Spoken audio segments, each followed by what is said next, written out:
when I started writing the book, I was working a lot.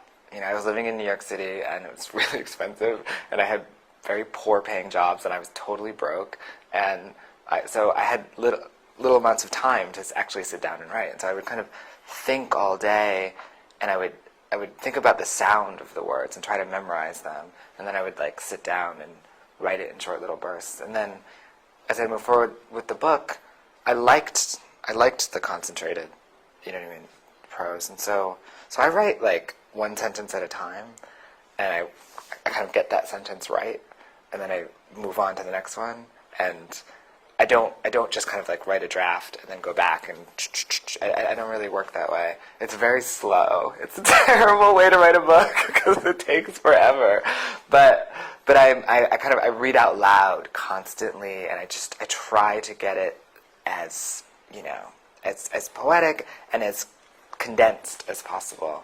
And I try to if it can be left off the page, then like I leave it off. You know what I mean? Like if it's, you know, if it's not absolutely necessary, then I take it away. So yeah. When I was working on the book, I looked at poetry a lot because I find that poetry is kind of this complex idea about human nature married to an image that's really condensed. But fiction-wise, I really like Stuart Dybek, who I think he's an American writer that I'm not sure is very widely read in France. But Grace Paley, she's just kind of Jewish American writer, and she writes. It's all about the language, you know. It's very condensed and precise. Musically, oh, I don't know. I really like. I mean, it's wild. It's all over the place. I really like Nina Simone. I think that kind of lyrically, she allows herself to sound really beautiful and to sound really ugly, and that's still beautiful. You know, I think she's incredible. I like Cat Power, I think, when I'm writing, because she always makes me extremely sad, and that can be good for my writing. I think that, especially for this book, it had to be immediate, and I think that immediacy is actually very difficult to create in fiction, because there's this retrospective sense, you know what I mean, that you're going to write and you're going to tell what you were thinking and reflections and your deep thoughts on these moments. And I didn't want that. I wanted it to be really, to be in the moment as much as possible. And so anything that I could do to make it punchy, you know what I mean, with dialogue, with sentence structure, with, you know, I mean, punctuation, with having very long sentences followed by these little, you know, short sentences. I think it keeps you awake. You know what I mean? You don't fall into that dream. You know what I mean? You're always on the edge of wanting to know what's coming next with the next sentence, and that's the effect I wanted in the book. I wanted it to just be like, oh, I have to keep reading, and not.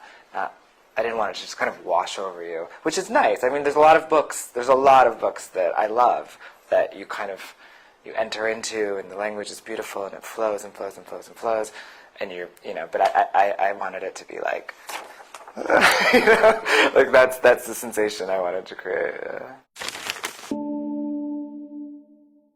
There's a very traditional, conventional in America coming-of-age novel that moves forward in time chronologically. It's usually about like 250 pages, and like it addresses this time of childhood, and it's like year by year by year, and then you kind of have this realization of who you are, and blah blah blah. And so I really wanted to write against that. I really wanted to do something different. I really wanted it to, you know what I mean, to fragment it, to break it up, to have it, you know, just to experience it differently. So there's not quite a classic arc that you can trace in other books, you know. There's kind of like this episodic repetition action, and then this like denouement that you know, comes out of nowhere. Yeah. Yeah, I mean, I think it's pretty shocking, what happens in those last 20 pages. I think that it's unexpected. It's not set up for in the text. It's very kind of episodic, and it's not there's not much time passing. You know what I mean? It's just like these moments, and then all of a sudden there's this big jump, this leap forward in time, and the narrator's kind of consciousness has changed, and so the writing itself changes, and the language changes, and a lot of people don't like it. It's the one thing that people, a lot of people struggle with. But I really wanted it to be like all of a sudden you're grown up. All of a sudden you're ejected from the family. All of a sudden, I wanted the reader to experience what the narrator experiences, which is just out of nowhere. Oh my God, what just happened? You know what I mean? Like, I'm an adult, I'm alone in the world. So it had to come just like, it had to come in that manner. Mediapart.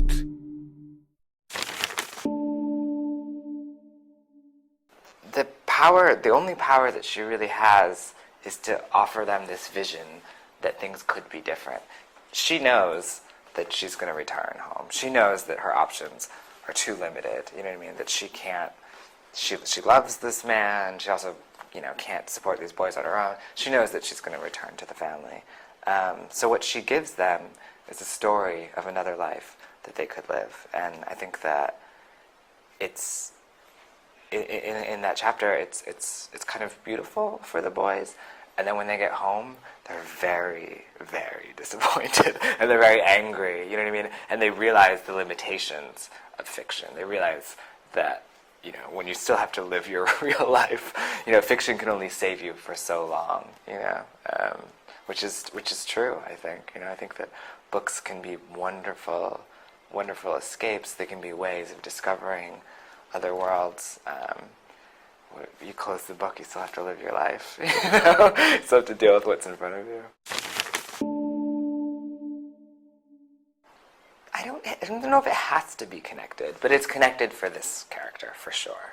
I think that his sensibility, his kind of queer aesthetic, you know what I mean? Like, is deeply literary, and in my mind, he's going to be a writer. It's not said that in the book. You know what I mean? It's not a part of the book in any way. But like in my, like the way that I imagine this character, he will be a writer, and that has a lot to do, I think, with the position that his sexuality has put him kind of outside the family. The way that he's always looking, observing. Yeah. And when I wrote this book, I didn't expect that it would be published in a dozen different languages. I didn't expect that it would be reviewed, in all Mediapart.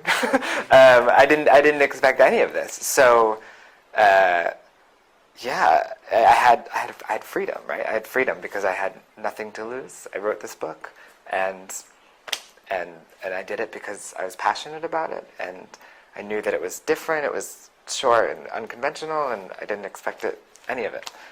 Now, when I sit down, I've met all these brilliant people like you who read into my work. They tell me, the things that they picked up on, you know what I mean? The things they liked, the things they didn't like. I've read all these reviews. I've met all these readers when I give readings, and there's a lot of voices. There's a lot of voices in my head. I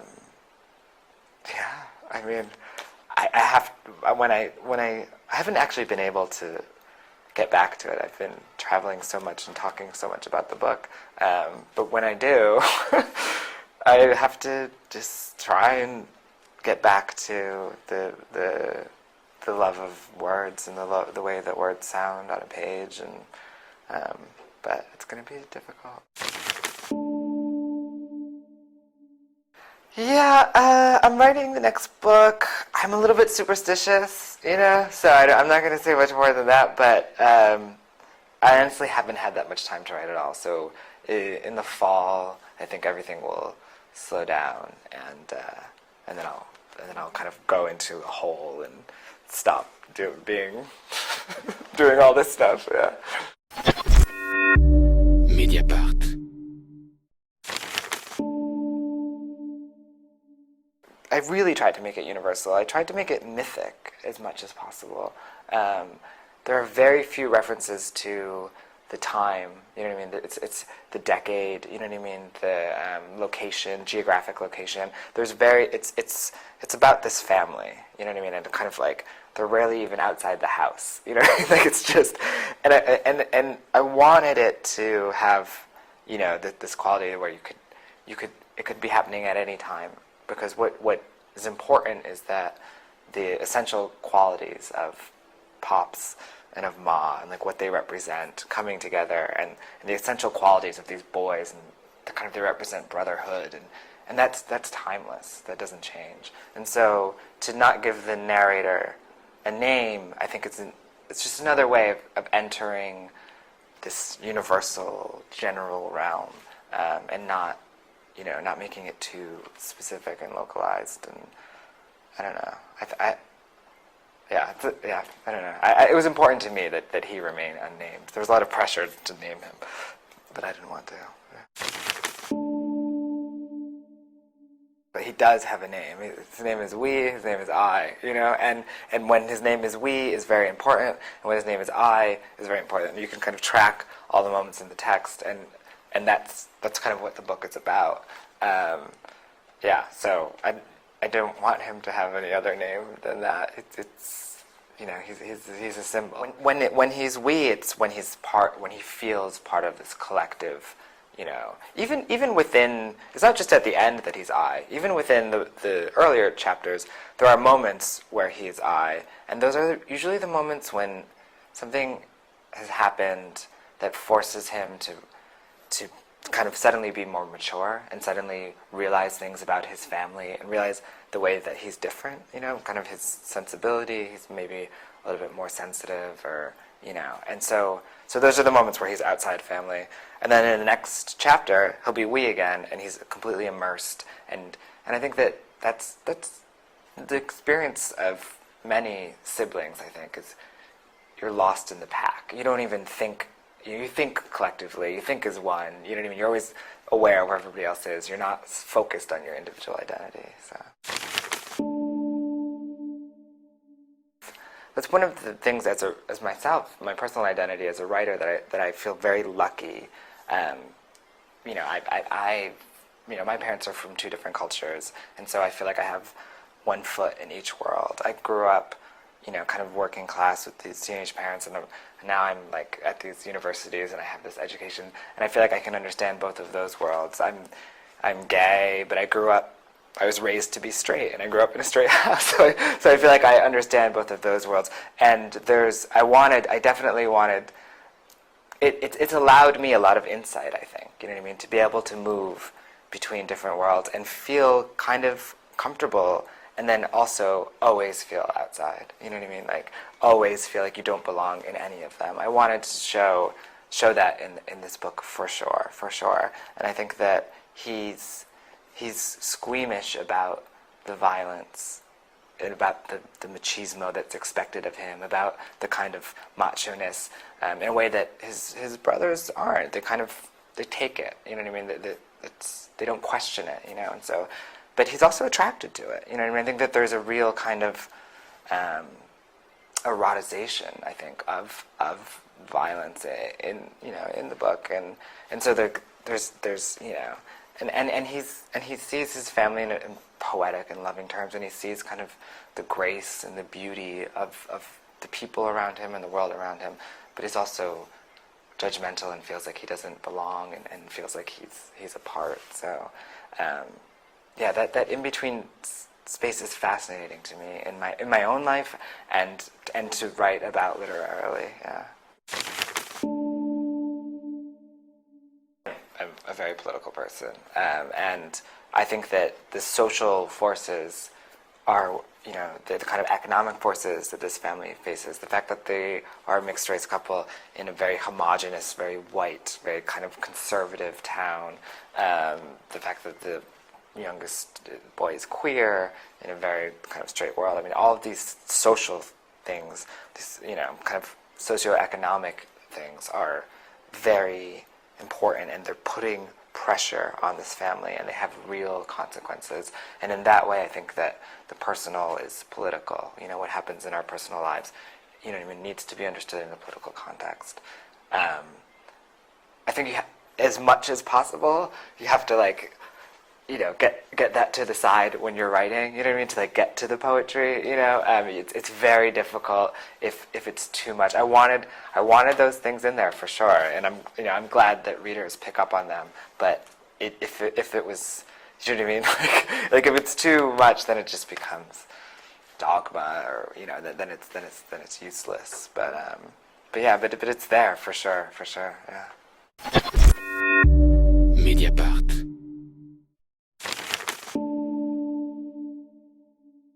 There's a real terror that can, and I think does, run through childhood when you're trying to make sense of the world. You're recognizing kind of that the world has ugly impulses, and there's a lot of ugliness in the world, but you don't know where it comes from or why it's there or how it got there. And so I think that, yeah, I totally agree with that we kind of idealize our childhoods because we have to, you know what I mean? Otherwise, we wouldn't bring more children into the world. At the same time, I think that there's a certain magic and wonder that is so enviable in children, and it's so lovely, and I don't know, and to try and get back to that state of real wonder, and just really believing that the world has this magical quality, and not being quite so cynical. That's something that I wanted to return to in the book. Yeah. I wrote this book, and people think that everything in the book happened, and no, not at all. You know what I mean? It's fiction. It's invented. It's from my head. I think I have an emotional memory of what it felt like to be a child, and I tried to capture that. But what I was actually like as a child, I don't know. I mean, I really. I don't remember my childhood all that clearly at all. Yeah, so. I think a lot of what this family is struggling to deal with is the wildness, you know what I mean? Taming what is wild. And these parents are so young when they have children that they haven't yet kind of tamed their own wild passions and lusts and violence and all of that. And so what happens in a family if you're not kind of civilized and cultivated, and you're not quite, domesticated. And so I wanted, I thought that's kind of the struggle that we all deal with as humans, right? It's to incorporate our animal side into our cultured side. But at the end of the book, I want the readers to resist the title. I mean, at the end of the book, I want you to think that these people are so kind of fully human that, you know what I mean? They're like, no, but no.